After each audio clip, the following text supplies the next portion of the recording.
Hi! Today I will be working with a subscription box, but not with an art subscription box. A yarn subscription box. And this is from Darn Good Yarn, as you can see. And they had a sale on their site, so I thought, why not? Because I wanted to try their yarn of the month anyway, so that was a really good time to do it. So let's go ahead and open it up and see what's inside. I don't even know what to expect, really. Except for, you know, yarn.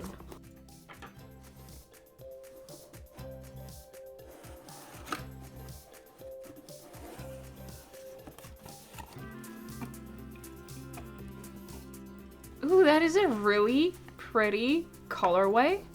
And it feels really soft. Okay, and we have 3 of these. Let me see, because there's something hanging. Maybe I can learn what it is. Goddess Series Athena. Okay. Introducing Wisdom's Tapestry, a worsted weight recycled silk yarn inspired by Athena, the goddess of wisdom and weaving. Is she a goddess of weaving, really? This yarn pays tribute to her strength and artistry, blending rich textures and vibrant tones like threads in a divine loom. Perfect for projects that embody creativity and grace, Wisdom's Tapestry honors Athena's enduring legacy of knowledge and craftsmanship. Okay, so this is worsted and it's 1 ply. Yeah, I saw that it's not like spun, like little, I don't know if you can see, because usually yarn is made of those little threads that are spun together, but this is just a one thing. And it says made from recycled silk, and I don't see any other information, so I'm assuming it says 100% recycled silk. And each of these skeins is 50 grams or 1.8 ounces and 68 meters or 75 yards. Okay, next we have scissors, and they're like the ones that I have but hollow. Mine are silver. And we have a little booklet. I really like their theme of goddesses. I wonder if this is the first one that they're doing, or if they already had previous goddesses and like Athena's is the next one in line. And you have a pattern that you can use to use your yarn. So this is a knit pattern. Okay, and the next one is also mittens, but a crochet pattern. So whether you prefer to knit or crochet, you will have the same product. And there's also a bonus pattern for a pet bandana, which is also for knitting and for crocheting. So that's cool. And this one also says that it's easier, so maybe if you're not really feeling up to making the mittens, you can just do the bandana. They also have the Meet the Designer section, and this is Theresa Denim. Sorry if I'm pronouncing that wrong. And you have her social media handle right here, as well as her blog. So yes, I will make these mittens. I just have to decide if I want to knit them or crochet them. I just noticed that this uses double pointed needles, and I don't have many sizes of those, so I will have to see if I have both. And if I don't, then automatically that means I will use my crochet hook for this. So yeah, let me check that, and I will come back to you and I will start knitting or crocheting, whichever. So I checked and I only have the 4mm double pointed needles, and I don't even want to check if I have the 5mm in circular because I just hate doing the magic loop. So I will just do it with my crochet hook. And I've never made a cable stitch in crochet, so that will be, you know, another experience. So let me just cake those and then I will start. So this is the hang, and this is it caked. And I love how different it looks already. I always find it kind of hard to imagine how my finished product will look when I'm looking at a hank like that. But when I look at this, I already get a clearer vision of how it might look. And I'm really excited because it looks so pretty. But yes, I have my hooks here. I need 375 and a 4.5. And I have to start with the 375. And it says to use a stretchy foundation chain like a foundation single crochet, which I had to look up because I have never done it, but it looks simple enough. So let me start. And I have to do that chain 32. It says 36 for medium or large, but I don't see where it says what dimensions are what size. But honestly, my hands are kind of small, as in narrow, so I think I'll just do the smaller size.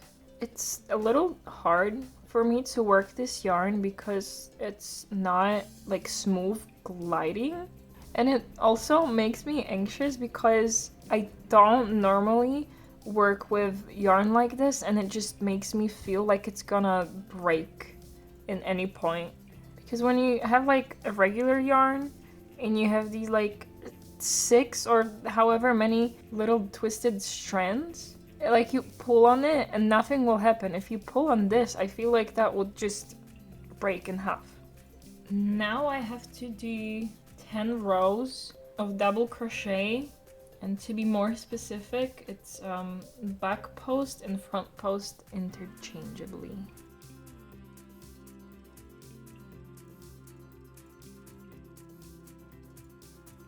I am finishing row 4 now, and I don't think I will continue making the cuff for 6 more rows because I feel like this is long enough.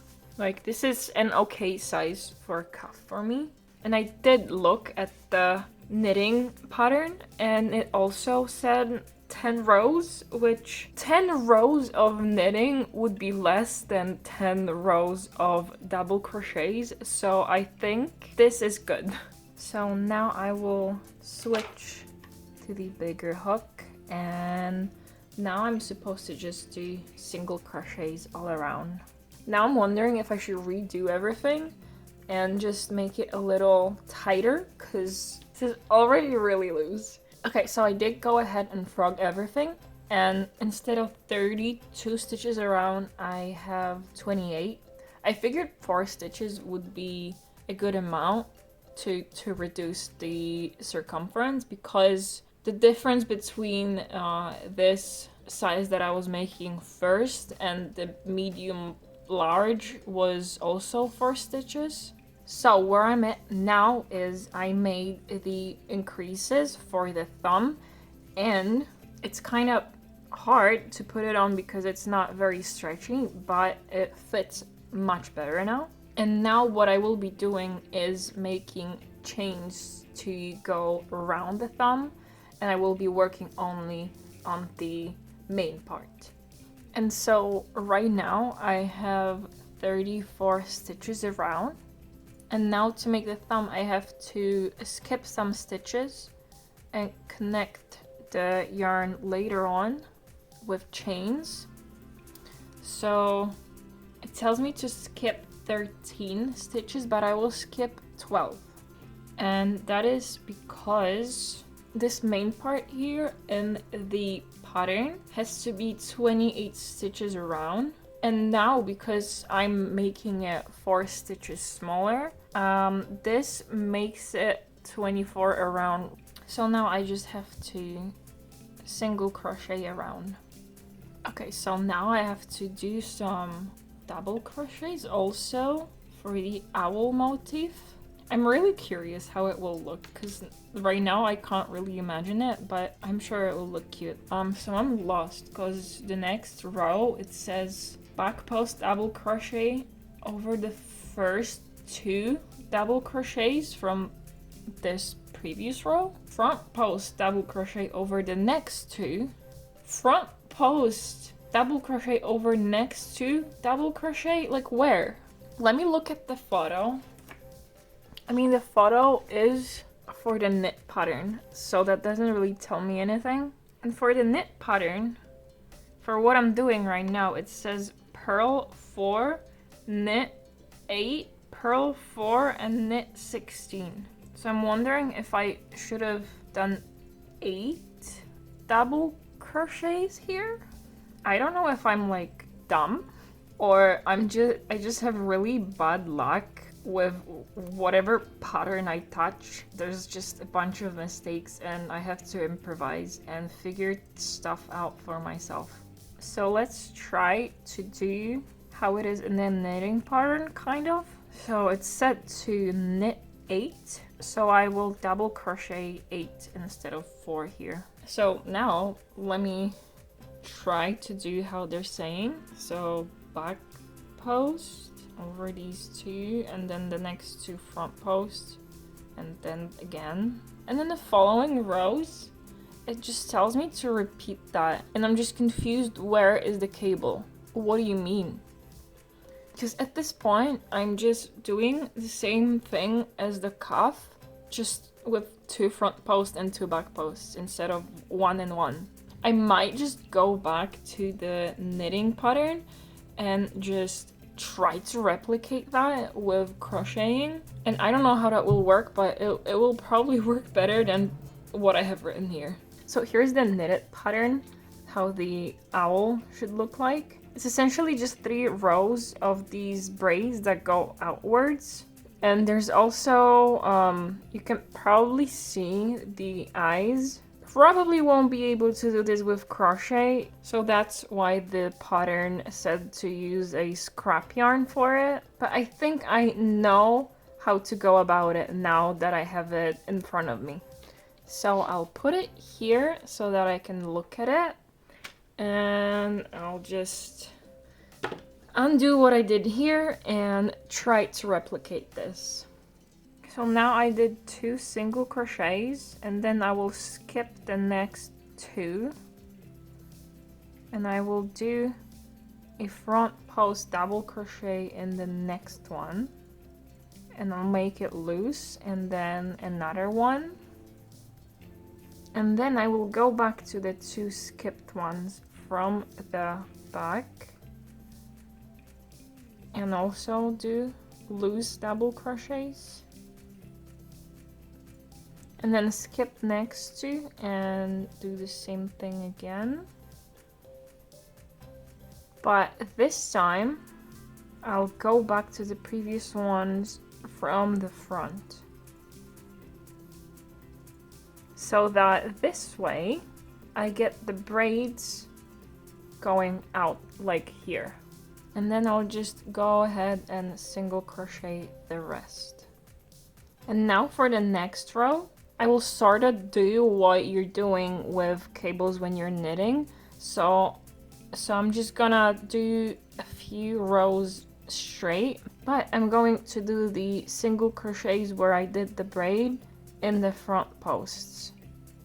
And keep in mind, I don't know if this is what the designer meant. This is just me trying to have a similar pattern as the knitted one.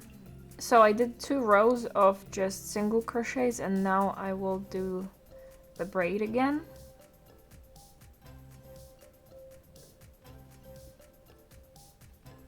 So I did finish the owl pattern. You might not see it because it's very subtle, very low key, but here is the first braid, here is the second braid, and the third braid. And here it was more visible because I feel like this yarn is way more fluffy than this one, and also because this is just one color and the colors are changing here, so it's overall harder to see it.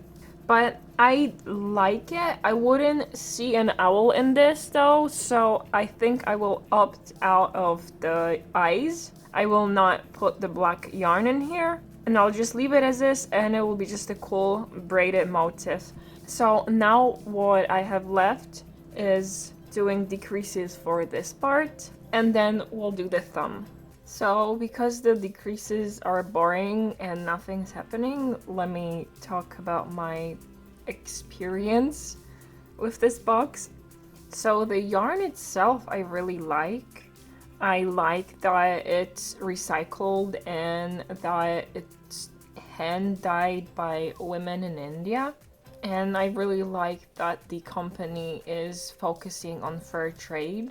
So that's good. The main thing that I was supposed to get from this box, which is the yarn, I got and I really enjoy. I also like the themes of the boxes. I like that they started doing this goddess theme and that this pattern was also, you know, it had an owl, so that also works with it. I think the price point also isn't too bad. Like, I got it on sale, but even if you get it for a full price, I think that's not too bad because it's $25 plus I think $9 for shipping. And I paid $5 on sale and then $9 for shipping, so that's $14 for 3 skeins and the scissors that I already managed to misplace.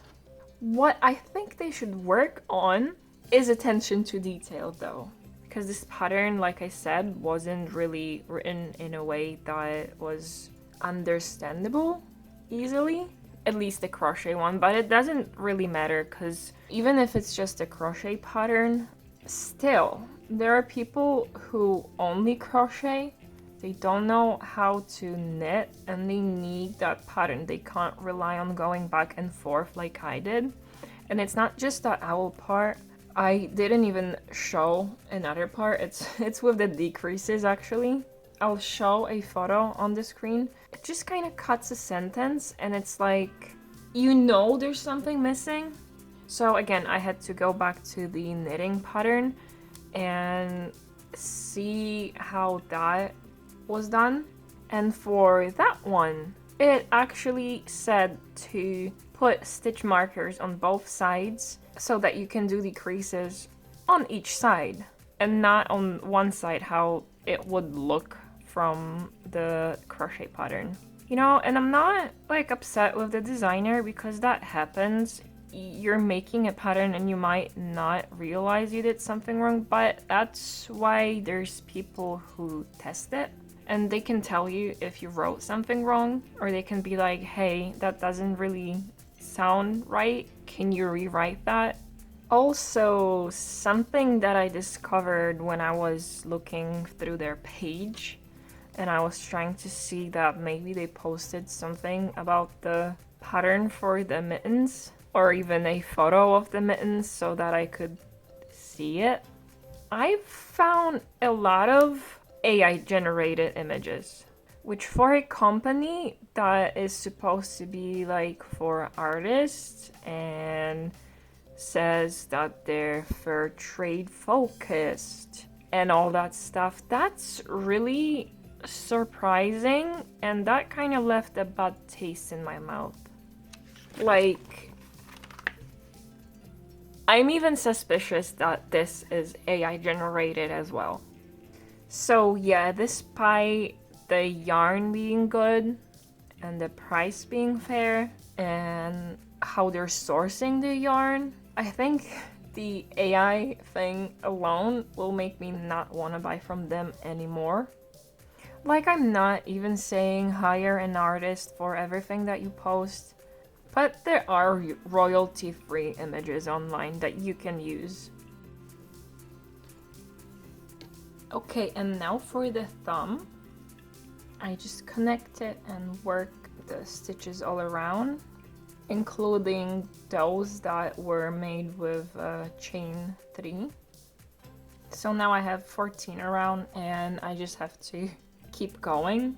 It says for 8 rounds. I'll see how many I'll have to do, but probably about that amount. Okay, so the first one is done. Let's see how it fits. Ooh, look at that. How cute is that? So now I will go ahead and make the other one. So I will see you there with a little bit of editing magic. And here we go. Both of the mittens are finished. And to be honest, I think the second one came out much better. I had to start using the second skein, and that one was less spun, I think. It was more defined and just more thick. Like you can see here the difference between this and this.